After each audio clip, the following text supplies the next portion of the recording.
Assalamualaikum warahmatullahi wabarakatuh. Innal hamdalillah nahmaduhu wa nasta'inuhu wa nastaghfiruh wa na'udzu billahi min shururi anfusina wa min sayyiati a'malina. Man yahdihillahu fala mudilla lahu wa man yudlil fala hadiya lahu. Wa asyhadu an la ilaha illallah wahdahu la syarika lah wa asyhadu anna Muhammadan abduhu wa rasuluh.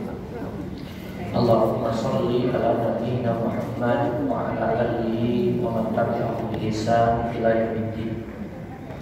Allahumma inna nas'aluka ilman nafi'a wa rizqan thayyiban wa amalan mutaqabbalan. Puji syukur kita panjatkan kepada Allah. Salawat serta salam semoga tercurah pada junjungan kita sekalian, Nabi Agung Nabi yang mulia, Nabi kita Muhammad sallallahu alaihi wasallam. Baik, kita lanjutkan kembali buku Muslim tentang Musyrik dengan pembahasan pengantar atau muqaddimah dari 4 kaidah memahami syirik, yaitu dari kitab Al-Qawaidul Arba' karya Syekh Muhammad bin Abdul Wahhab. Kita lihat di halaman 49.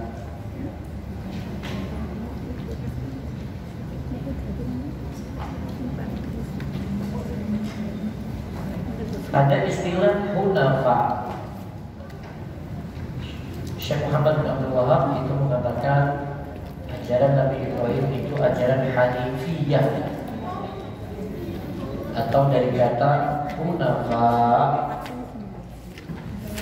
Hunafa dalam ayat ini bentuk plural dari kata hanif. Hanif itu secara bahasa artinya lurus. Ajaran Hanif ini adalah mengikhlaskan ibadah hanya kepada Allah semata.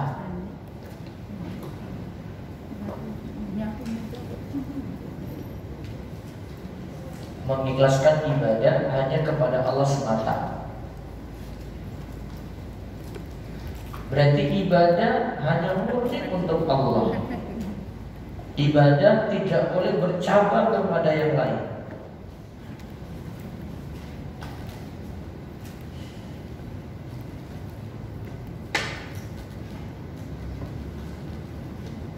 Ibadah hanya ditujukan kepada Allah saja.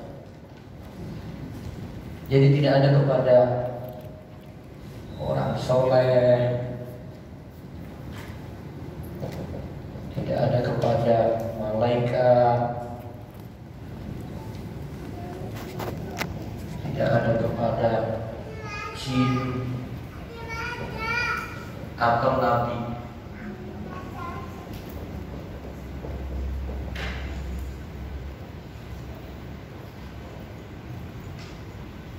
Ibadah kita hanya untuk Allah saja.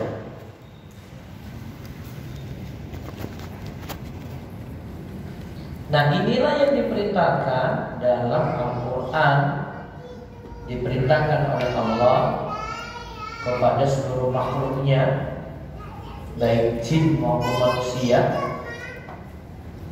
Allah berfirman, "Wa ma khalaqtul jinna wal insa illa liya'buduni."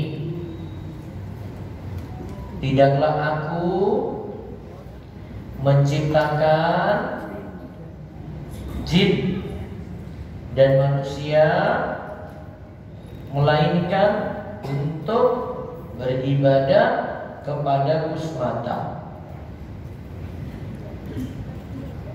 Berarti ibadah itu hanya untuk Allah saja. Manusia itu ibadahnya ditujukan pada Allah. Ada jin juga kalau beribadah, jin juga hanya menunjukkan ibadah itu kepada Allah. Berarti jin itu sama dengan manusia kena beban hukum. Ya, jin itu sama dengan manusia kena beban hukum.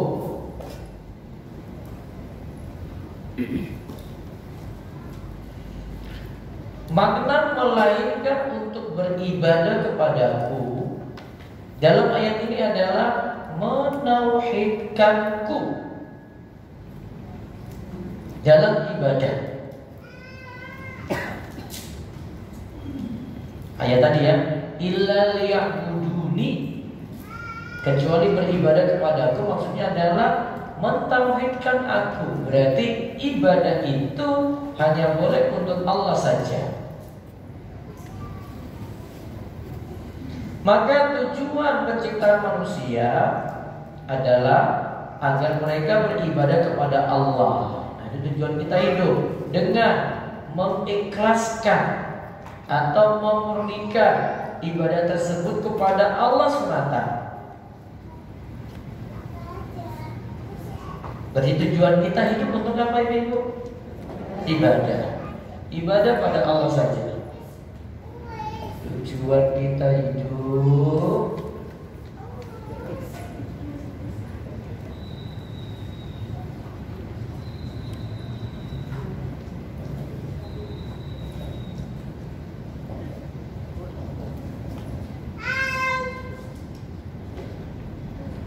beribadah kepada Allah saja. Ingat, ini namanya tujuan. Tujuan ini ada yang jalankan, ada yang tidak jalankan. Ini ada yang jalankan, jalani ya. Ada yang tidak jalani. Jadi ada yang jalani tujuan ini, ada yang enggak. Jadi enggak semua jalani tujuan tersebut. Ada yang beribadah kepada Allah, ada yang masih ingin beribadah kepada selain Allah. Ada yang mentauhidkan Allah, ada yang berbuat syirik. Nah, di antara manusia ada yang melaksanakan tujuan ini dan ada pula yang tidak. Akan tetapi tujuan penciptaan manusia adalah yang disebutkan dalam ayat ini, yaitu tadi Az-Zariyat ayat 56. Yaitu untuk beribadah kepada Allah semata. Oleh karena itu,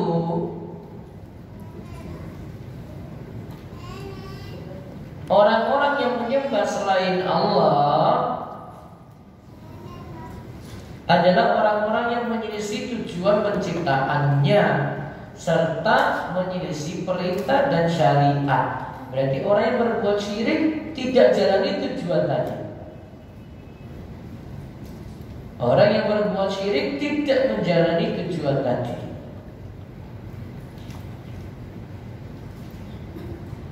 Itu tentang ayat wa ma khalaqtul jinna wal insa illa liya'budun. Nah, sekarang kita kembali ke penjelasan tentang Nabi Ibrahim. Ibrahim itu adalah bapak dari para nabi yang diutus setelahnya. Semua nabi adalah keturunan dari Ibrahim.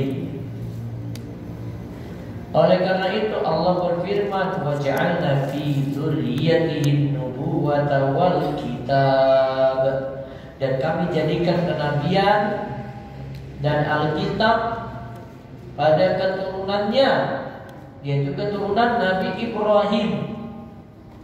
Al-Ankabut ayat 27. Maka semua nabi berasal dari Bani Israel. Artinya seluruh nabi itu keturunan Nabi Ibrahim, kecuali Nabi Muhammad sallallahu alaihi wasallam yang berasal dari jalur keturunan Nabi Ismail. Dengan demikian seluruh nabi merupakan anak cucu Nabi Ibrahim. Ada yang keturunan langsung, ada yang tidak langsung. Nanti saya akan gambarkan. Itu merupakan kemuliaan tersendiri bagi beliau Nabi Ibrahim alaihissalam. Allah menjadikan Nabi Ibrahim sebagai imam, yakni sebagai teladan bagi manusia, sebagaimana firman Allah, qala inni ja'iluka lin-nasi imama. Allah berfirman, sesungguhnya aku akan menjadikanmu imam bagi seluruh manusia. Al-Baqarah ayat 124. Yang dimaksudkan dengan imam di sini adalah teladan. Sebagaimana firman Allah, Inna Ibrahim kana ummatan. Nahl ayat 120. Sesungguhnya Ibrahim adalah seorang imam yang dapat dijadikan teladan. Maksudnya Ibrahim itu adalah imam yang dapat dijadikan teladan. Ummatan itu imam yang dapat dijadikan teladan. Nah, itulah yang diperintahkan oleh Allah kepada seluruh makhluknya, sebagaimana firman Allah, wa ma khalaqtul jinna wal insa illa liya'budun. Baik, tadi disebut Ibrahim itu bapak para nabi. Kemarin sudah saya gambarkan sebagian ini.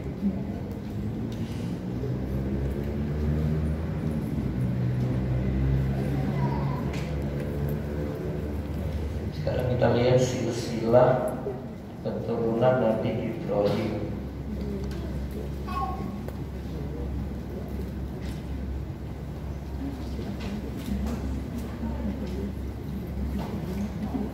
Saya gambarkan ulang yang kemarin. Jadi disebut Ibrahim itu bapak para nabi.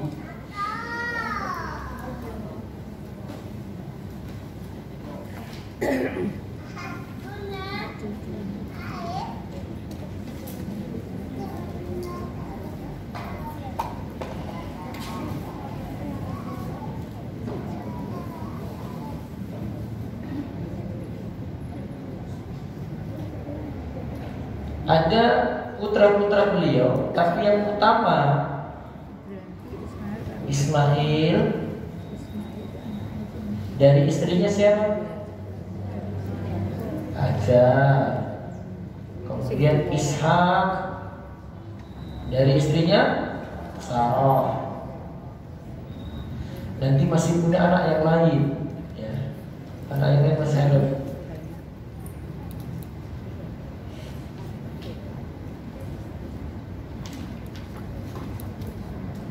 Ya, terus dari Ismail, kalau saya garis putus berarti keturunan tidak langsung. Ini Nabi kita Muhammad Sallallahu Alaihi Wasallam.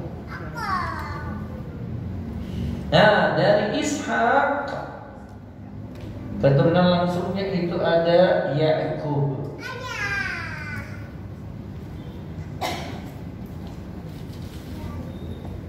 Ada lagi Iz.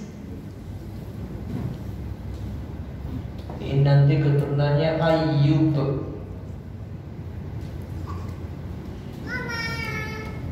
Ayyub nanti dapat Zulkifli.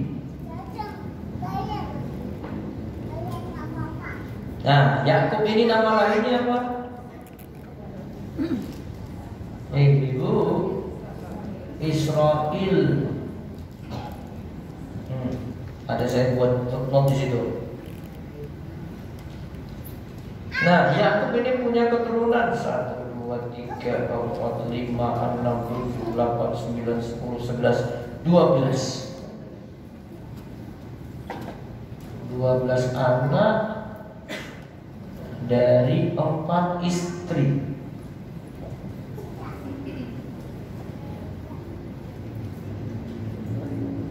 Di antaranya adalah Yusuf.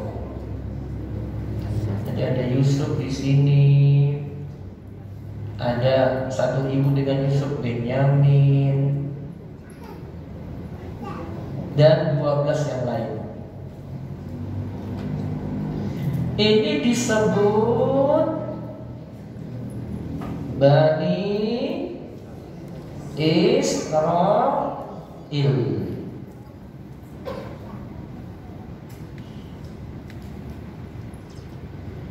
Disebut Bani Israil.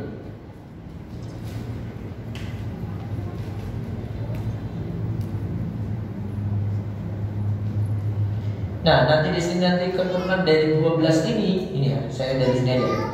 Dari 12 ini nanti situ ada Nabi Daud. Ada keturunannya lagi Nabi Ada dari keluarga Imran nanti ada Harun, ada Musa. Dari Daud nanti keturunannya langsung Sulaiman.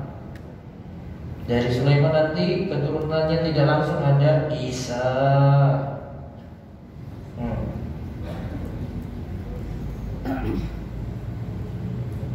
Nanti ada di sini Zakaria.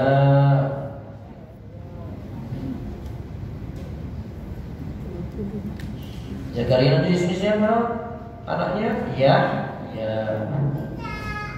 Nah, pusatnya di sini Ibrahim. Makanya disebut bapak para nabi.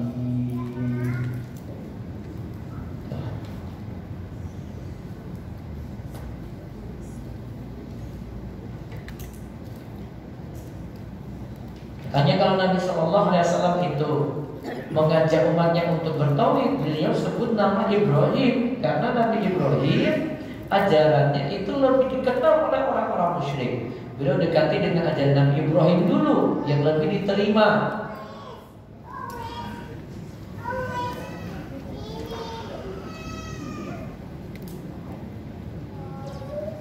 Nah, seperti itu gambarannya kenapa disebut bapaknya para nabi.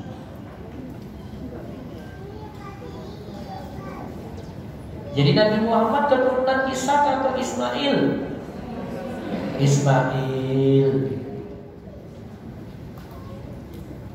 Kemarin saya sempat sebut kisah Ismail dengan ibunya Hajar ditinggal oleh Nabi Ibrahim, kemudian di sekitaran Ka'bah ya. Lantas kehabisan bekal, ibunya Hajar cari air. Ya. Cari air karena bekal habis. Ditinggal oleh Nabi Ibrahim atas perintah Allah di sekitaran Ka'bah. Maka dicarilah dari Bukit Sofa ke Marwah, terus Marwah ke Sofa, dari Marwah ke Sofa, terus Sofa ke Marwah lagi sampai 7 kali lintasan. Nah, itulah yang jadi awal syariat sa'i. Dari Hajar tadi yang cari air ke 2 bukit tersebut sampai 7 kali. Kemudian dapatlah air Zam-Zam setelah itu. Nah, ketika air Zam-Zam dibendung, nah sumber air di situ. Maka orang-orang mulai berdatangan, tinggal di sekitaran Ka'bah, tinggal di sekitaran air Zam-Zam. Sampailah Ismail mulai tumbuh besar. Bapaknya pulang, lihat anak dan istrinya. Oh, sudah besar ya, baru pulang. Ketika sudah tiba di sekitaran Ka'bah tadi, sudah pulang. Nah, Nabi Ibrahim dapat ujian lagi. Wahai Ibrahim, nah lewat mimpi disuruh menyembelih putranya sendiri Ismail, padahal baru ditinggal, kemudian baru beranjak besar. Allah perintahkan untuk menyembelih putranya sendiri. Lantas dibawalah Ismail menuju tempat yang disebut Mina. Bawa tempat ke tempat yang disebut Mina. Nah, di tempat ini Nabi Ibrahim mau menyembelih putranya Ismail. Atas Allah jadikan yang disembelih tidak jadi Ismail tetap hidup. Jadilah domba yang disembelih saat itu. Jadilah syariat kurban. Nah, 2 ibadah tadi itu asalnya dari kisah Nabi Ibrahim. Nah, coba lihat perkataan lagi di buku. Ibrahim telah mengajar manusia agar beribadah kepada Allah, sebagaimana juga para nabi yang lain. Nah, keturunannya Nabi Ibrahim juga sama ajarannya. Semua ajarannya itu tauhid. walaupun syariatnya nanti berbeda-beda. Jadi keturunan-keturunannya ini semua ajarannya sama ini. Semua keturunan Ibrahim sampai Nabi Muhammad, nanti sampai Nabi Isa, nanti Zakaria, Yahya, nanti ada Musa, ya. Semuanya ajarannya sama. Ajarannya sama. Apa tadi? Tauhid, mengesahkan Allah. Cuma syariatnya nanti berbeda-beda.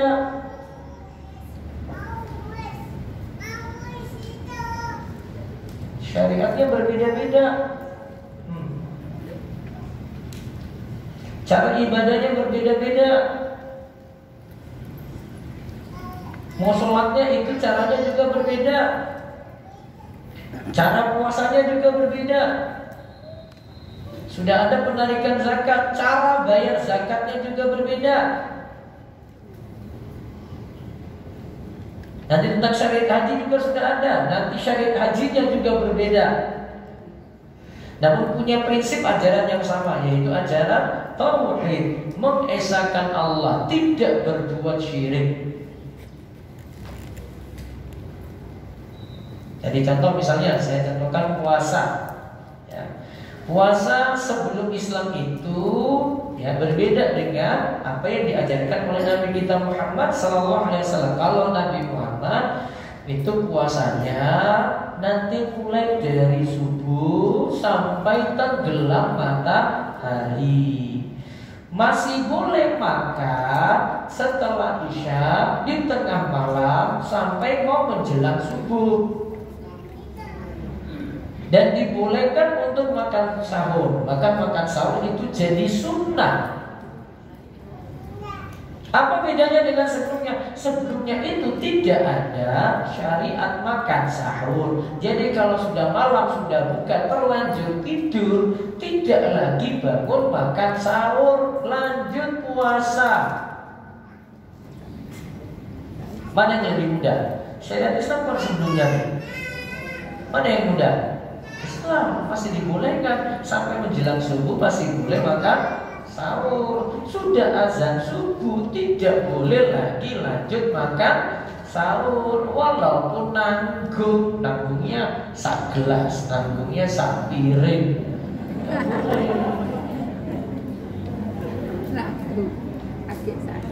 Ini istilah nanggung kalau sahur. Kalau azan subuhnya tepat waktu, ya. Dan subuhnya tepat waktu, baiknya sudah berhenti. Wah Ustaz, sak gelas ini belum rampung. Nanti besok sak gelas lagi, biasanya sak gelas lagi. Ya apa manfaatnya syariat? Suruh berhenti ketika terbit fajar.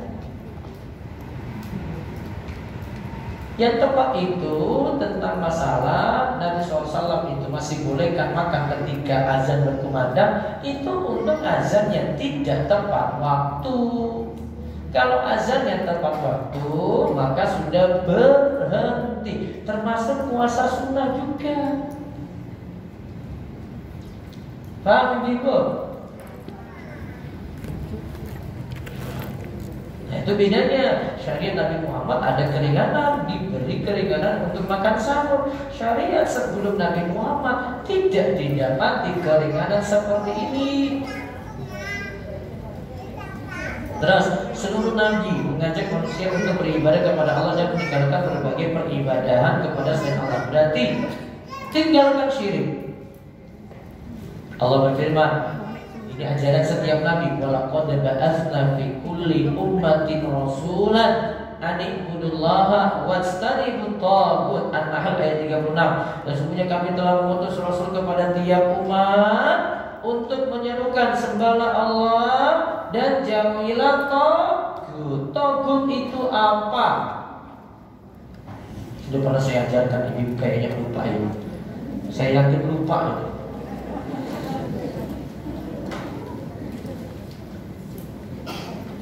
Apa taghut, Bu?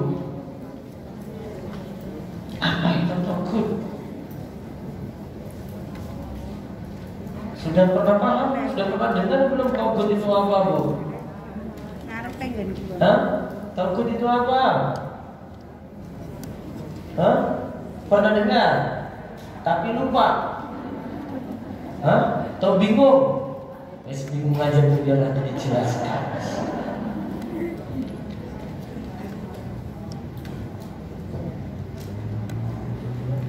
Kalau pengertian dari Ibnu Qayyim, tajawaza bil 'abdu haddahu min ma'budin aw muta'in, min ma'budin aw matbu'in aw muta'in. Sesuatu yang manusia itu melampaui batas dalam menyikapinya. Sesuatu manusia melampaui batas dalam menyikapinya. Bisa di situ sesuatu yang disembah,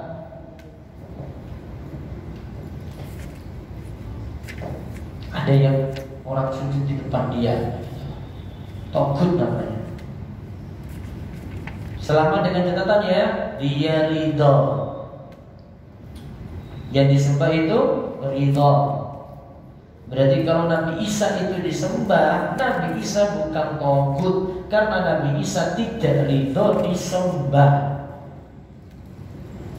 Ya, jadi Nabi Isa bukan togut. Min ma'budin au matbu'in, yang diikuti.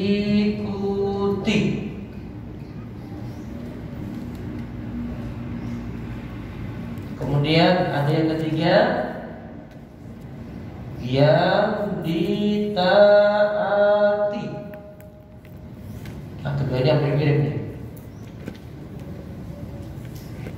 Ini berlaku untuk ulama dan umara, pemimpin.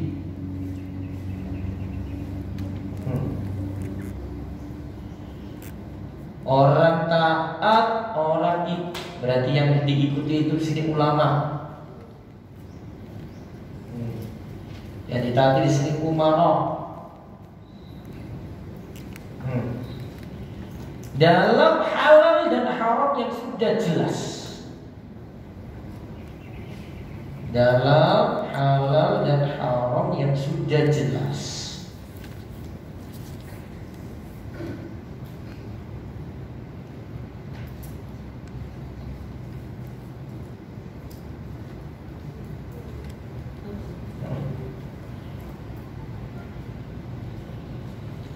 Ada ulama misalnya dalam suatu perkara sudah jelas haramnya, dia halalkan. Apa yang sudah jelas haramnya? Apa yang sudah jelas haramnya? Ayatnya sudah jelas. Apa bu? Misalnya kasus zina, haram atau halal? Haram, sudah jelas nih. Nah, ulama ini bilang halal. Pengikutnya ngikut. Ngikut siapa? Ngikut ulama ini. Padahal sudah jelas apa? Haram. Dia gak ikut dalil lagi itu namanya. Ngikut ulama, berarti patuhnya itu ngikutnya pada ulama. Akhirnya dia bolehkan masuk togut.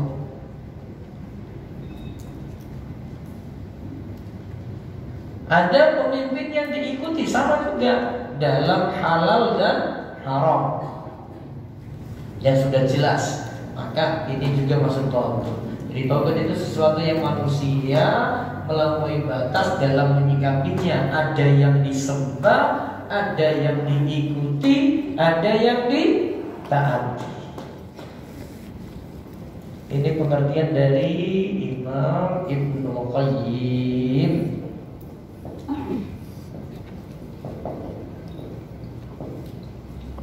Nanti lihat di pembahasan salah satu usul Dulu pernah bahas di Khadijah juga.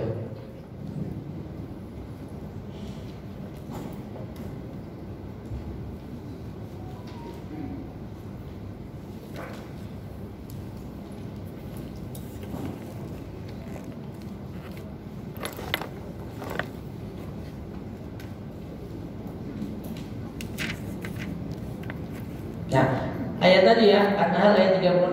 Wa laqad ba'atsna fi kulli ummatin rasulan an ibudullaha wajtanibut taghut. Dan sesungguhnya kami telah mengutus rasul kepada tiap umat, sembahlah Allah dan jauhilah taghut. Enggak boleh menyembah taghut. Enggak boleh mengikuti taghut. Pembesar taghut di antaranya itu ada iblis. Nah, berarti orang yang ikuti langkah-langkah iblis, langkah-langkah setan, dia mengikuti taghut. Dan ingat, iblis itu punya langkah-langkah menyesatkan manusia. Pernah dulu sekali saya jelaskan. Dulu sekali. Lina. Ada berapa langkah setan menyesatkan manusia? Wallahu a'lam. Kalau bisa di clipping itu loh, catatannya itu loh.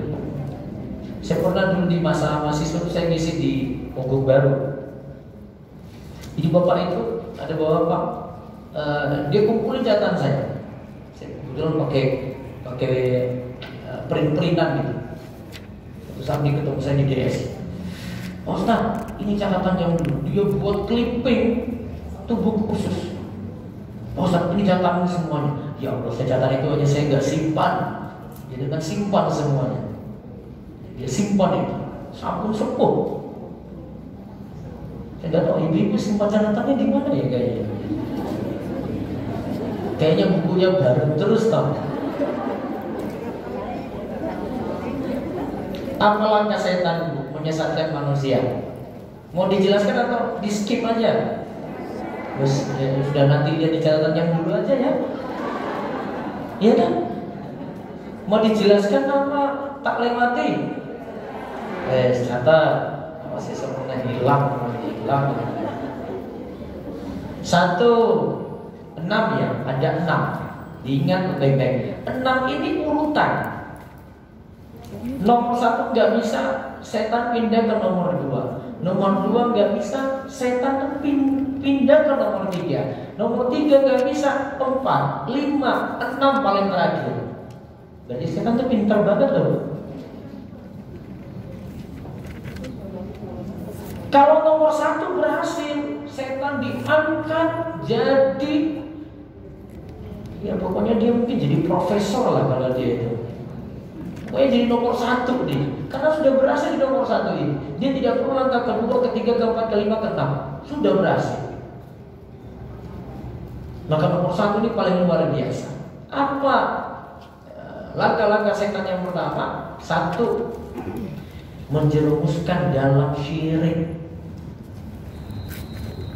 Nah, ini pentingnya kita pelajari buku ini nih, biar selamat dari syirik. Langkah setan pertama itu selamat.